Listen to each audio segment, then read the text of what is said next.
Ilang araw na lang, pahinga ka na naman sa rest house mo sa Cavite. Aba, chill-chill lang tayo, Oscar, kapag may time para sa aking mga chicken. Chicken. Kaya sinusulit ka talaga. Isa kasing rest house ang tila walang rest dahil sa bumibisitang mga wild na unggoy. Ba, yan ang kwentong inalam ni Kuya Kim.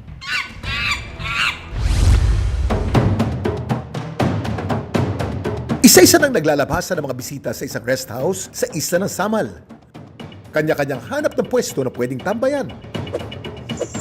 Pero ingatan ang mga gamit at pagkain dahil hindi ito ordinaryong turista. Ito ang Philippine Long-tailed Macaque o unggoy.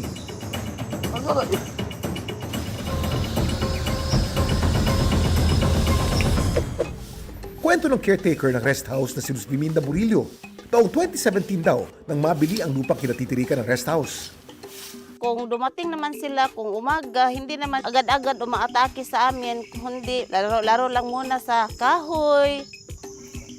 Sa puno, relax na relax ang unggoy na si Jaguar. Nililinis pa niya ang sarili niyang katawan. Nababahala daw si Luz Biminda na baka mas dumami pa ang unggoy sa kanilang rest house.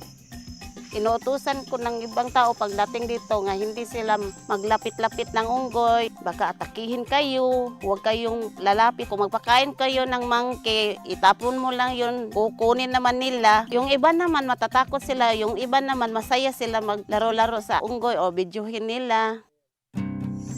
Kwento ng mga turista, lumalapit lang daw ang mga unggoy kapag binigyan ito ng pagkain.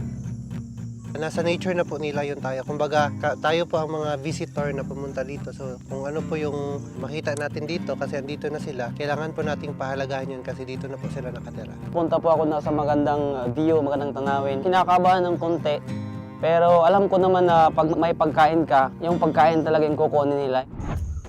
Ang dating pailan-ilan mga unggoy na bumibisita sa rest house, ngayon ay umabot na raw ng mahigit 20 unggoy. Sa naobserbahan ko siguro mga 20 plus, kung mamaya-mamaya, umaakit naman sila ng bahay. Pero ayon sa caretaker na si Luz Biminda, natuto na mag-coexist o parehong manirahan pero walang nasasaktan ang mga residente, turista at unggoy. Pag trabaho ko dito, wala akong nakikita nga nananakit ng mga unggoy dito sa baba. Sa tulong ng Community Environment and Natural Resources Office o Centro Samal Island, gumawa rin sila ng batas para protektahan ang mga unggoy. Executive Number 264 Series of 2020, the Samal Island Council and Technical Working Group for the Protection of Wildlife in the Island. Sa ngayon, plano namin na magkaroon ng cooperation between the landowner and the city para ma-manage ang lugar at maprotektahan ang unggoy. Isalin na rin natin ang barangay nang sa gayon magawan ito ng resolution upang maglaan ng portion para gawing local conservation area. Pero paalala ng Senro, huwag pakakainin ng mga unggoy sa rest house. Mula noon, yung pagdating ko dito sa 26 years, hindi naman talaga siya masyadong umaatake ng bahay o umaatake ng tao. Ang mga unggoy, natural na pollinators o tagakalat ng buto sa kabundukan. At kung mapadpad man ang mga unggoy sa kabahayan, ay huwag itong sasaktan. Yan ang kwentong dapat alam mo.